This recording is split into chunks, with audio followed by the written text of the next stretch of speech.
شايفين الطير الجميل قوي ده؟ في يوم كده لقيته واقف على الشباك. كنت بصلي الفجر وكنت ساعتها بقرا قرآن. لقيت النهار شقشق مستنية أصلي صلاة الضحى. لقيت الطير الجميل ده واقف لي على المنشر. فرحت بيه أول مرة. جيت تاني يوم لقيته نفس الطريقة.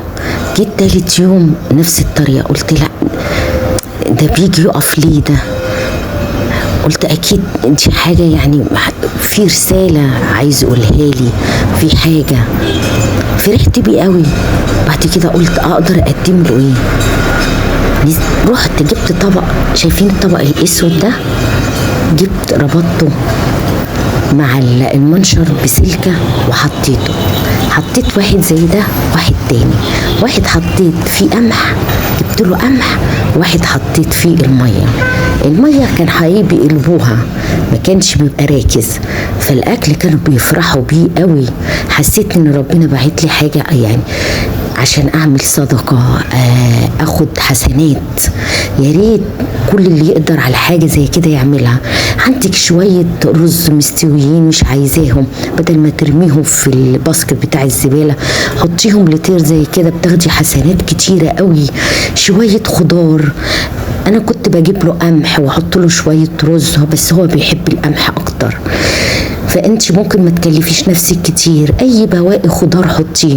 ياه، حاجة جميلة قوي وانت بتعملي حاجة زي كده، وكمان بتبقى صدقة ليكي.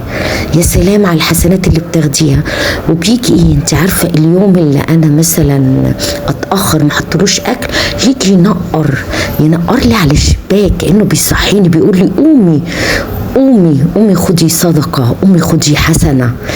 كنت فرحانة بيه قوي. شايفين الحمام ده انا اتفاجئت بقيت الاقي حمام وعصافير ويمام، بس هو ما بيديش امان. يعني انا بصور من ورا الستارة زي ما انتوا شايفين كده بالجنب، بتيجي تروح جاية على الشباك، بستخبى عشان اقدر اصوره. اليمام ما بيديش اي طمأنينة لاي حد، بيبقى خايف يحس باي حاجة يجري يطير. انما الحمام بيقف، والعصافير يعني شوية. انما اليمام حقيقي ما بيديش اي امان. غريب جدا اليمام ده. بس ما شاء الله، يعني اليوم اللي اتاخر بس شويه ان ما احطش الاكل، الاقيهم بيخبطوا لي كده على الشباك. حسيت ان تحسي ان في حد بيجي يسال عليكي. بتحسي ما شاء الله، يعني بحاجه كده غريبه قوي. احساس جميل جدا ان انت بتاكلي طير ويجي يسال عليكي وقت ما تيجي تتاخري عليه. شايفين جميل قوي ازاي بيقف ازاي، وجميل. هو ساعات بيبهدل لي حقيقي الغسيل، بس انا فرحانه بيه جدا.